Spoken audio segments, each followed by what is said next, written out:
this entire semester, we have been focusing on how we can help Fidelity help millennials improve their financial health and wellness associated with student loan debt.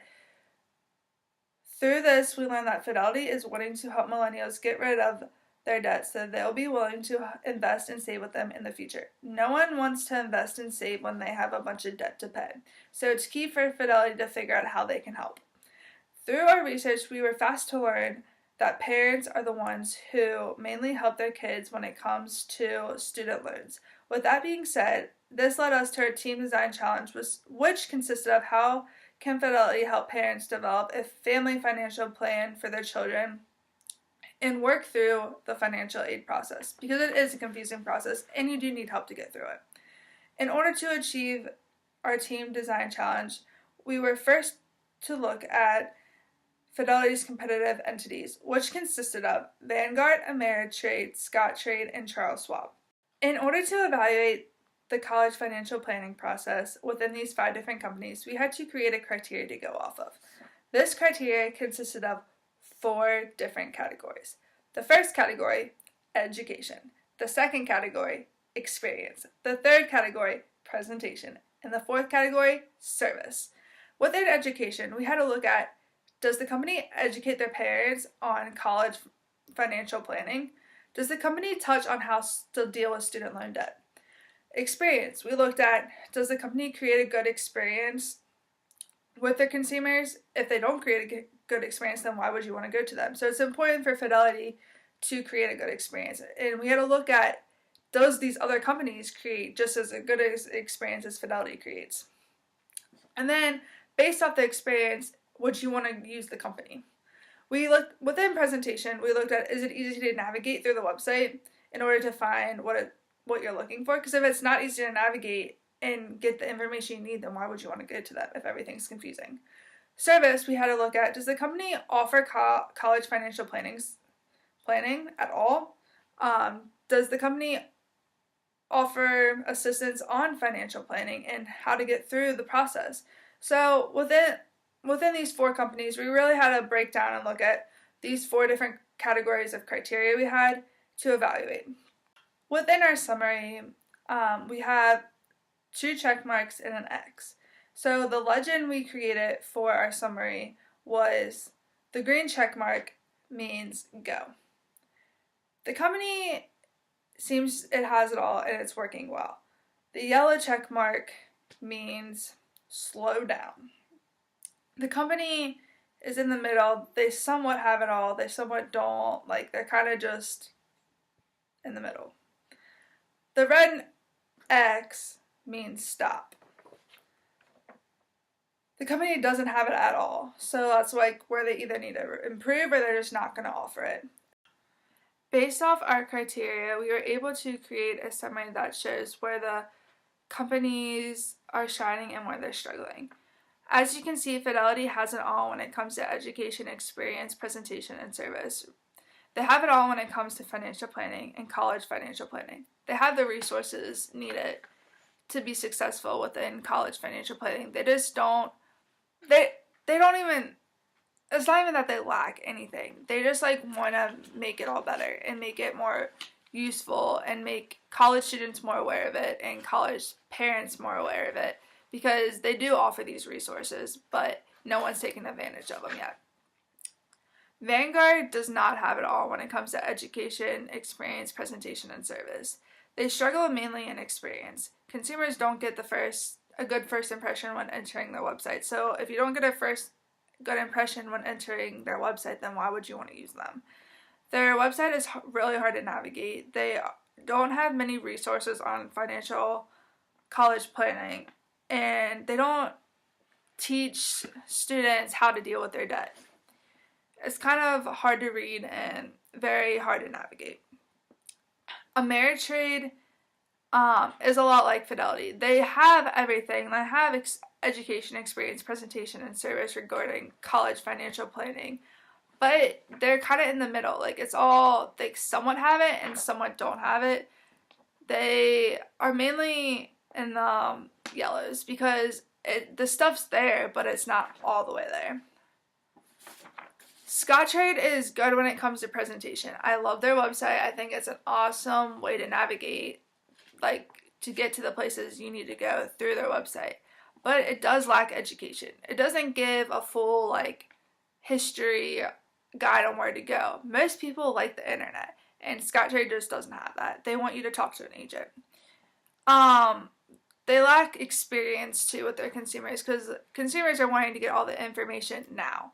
But like when Scottrade doesn't offer all that on their website, consumers get anxious, mad, disappointed, and don't want to go to the agent and don't want to use their service because they can't find the information they need. So they just tend to really scratch the surface with everything, but by providing the general information. Charles Schwab has great presentation. They offer great services.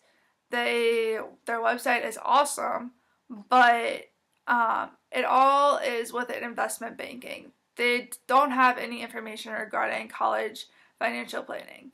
So they're either gonna eventually do that or they're not gonna do it at all. Because like if they're already so good at investment banking, then investing and banking, then why would they want to add college financial planning as something else? So based off our findings, we were able to develop some key insights, which the first insight was how most successful companies have extensive digital strategies that grab the consumer's attention right off the bat.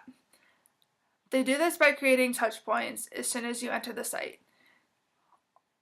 They have a bunch of different blogs you can read and articles, and they even have apps that are very helpful.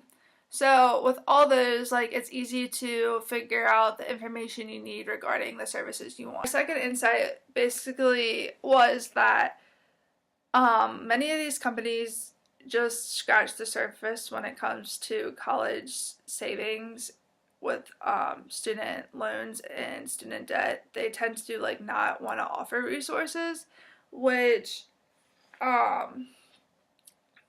they find it as like a last resort to try and get in touch with their consumers. They don't realize that if students have all this debt to pay, that they're not going to be willing to invest in them and save with them in the future because they're going to be paying off the debt. So Fidelity is already ahead of the game when it's comes to that, but they mainly show parents how they should be saving for college instead of what to do when you have student debt. So that's like the main thing we did find through the websites. Following our background research, we began conducting parent and student interviews. To answer our design challenge, we narrowed in on our 6 parent interviews with the addition of another 16 interviews from our classmates. We then created an insight spreadsheet to pull and analyze specific facts and recurring behaviors and values from the interviews. The trends that we found allowed us to create 3 personas. Our definition of a persona is a semi-fictional background and personality created to represent core concepts that we found in our research. Triumphant TMU represents the parents who are paying at least half of their children's college and feel relatively confident. Our second persona is Protective Pat, who's paying the majority of his children's college and is driven by the desire to protect his kids from the financial burden of debt.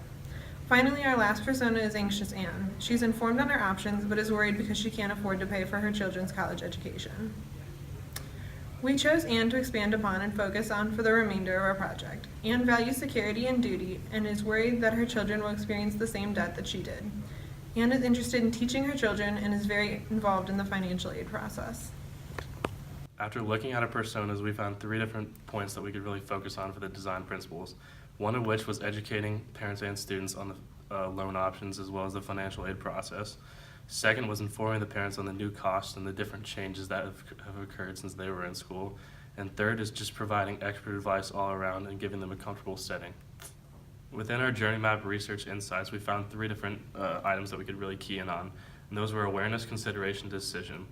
Awareness is, having a source for parents to turn to when they, need help on their college finances and whatnot. Second is consideration, where they give the different options for financial aid, as well as, creating different levels of income for different customers. And third is, giving them the decision, pushing them to the right choice for them and, giving them the, awareness and knowledge for them to be able to make the decision on student loans for their child. The persona that we really focused on for the journey map and buying funnel summary was our anxious Ann persona. And we focus on her because she's the most likely to take out loans. She's involved with the process of her student loans process for her child. She's most concerned about finances. I really want to go to college. I really want to go to UC. Can we do that? We'll figure it out. We'll make it happen. Okay. So to keep Anne and other customers moving through the buying funnel, we decided on a few ways that Fidelity could just improve their website and add a few tools for every family. So one idea that we came up with was the Financial Aid 101 cheat sheet. This essentially just gives every family more information about applying for financial aid and gives them a step-by-step guide on what processes need to be done. We also looked at some sort of a college finances calculator to help everyone realize what exactly the all-in cost of college is. Also broke that down into different categories such as tuition, room and board, so that everyone knows exactly what is involved with those costs. And we also looked at a student loans conversation piece as more of a live chat option so that representatives from Fidelity would be available to the consumer if somebody has quick questions about something, and then also took that a step further into being able to set up a face-to-face meeting with a financial advisor. A creative concept is the master story that runs throughout the entire digital program. It is the theme or narrative of the program. As a team, we decided that we wanted a strong creative concept that connected with Anne's story. Anne's persona stresses the importance of financial responsibility and is cautious of financial debt. So we wanted to emphasize in our concept that student loans should be used as an aid to finance education, rather than using it as a lifeline. We want our client to feel comfortable and confident in using Fidelity's financial services throughout the entire financial aid process. So we came up with, what if your student loans become an asset instead of a liability? We marked asset with green and liability with red to express that loans should be seen as an asset to education and not viewed as a dreadful financial obligation. Moving forward with our creative concept and everything else we've done thus far, we developed a lead nurturing spreadsheet and a landing page for Fidelity. We divided our lead nurturing spreadsheet into 6 stages: research, informing, deciding, acting, pursuing, and completion. Day 1 is all about grabbing Anne's attention from the start. Making Facebook posts and allowing them to be shared is a great way to spread awareness of a company and its message. Lists that begin with top 10 are one of the most clicked on articles, so having Fidelity featured in one of those articles increases chances even more of people following the link. When Anne clicks on the link, she'll be taken to the landing page where she can continue researching what Fidelity does and the kinds of services offered. The goal of Day 1 is to capture Anne's attention and make her more interested in the company. Next is Day 3, which is focused on convincing Anne that Fidelity is the right company for her to plan her child's student loans. Offering her an easy-to-follow guide will not only keep stress levels lower, but will make Fidelity seem much easier than other companies with complicated and difficult instructions.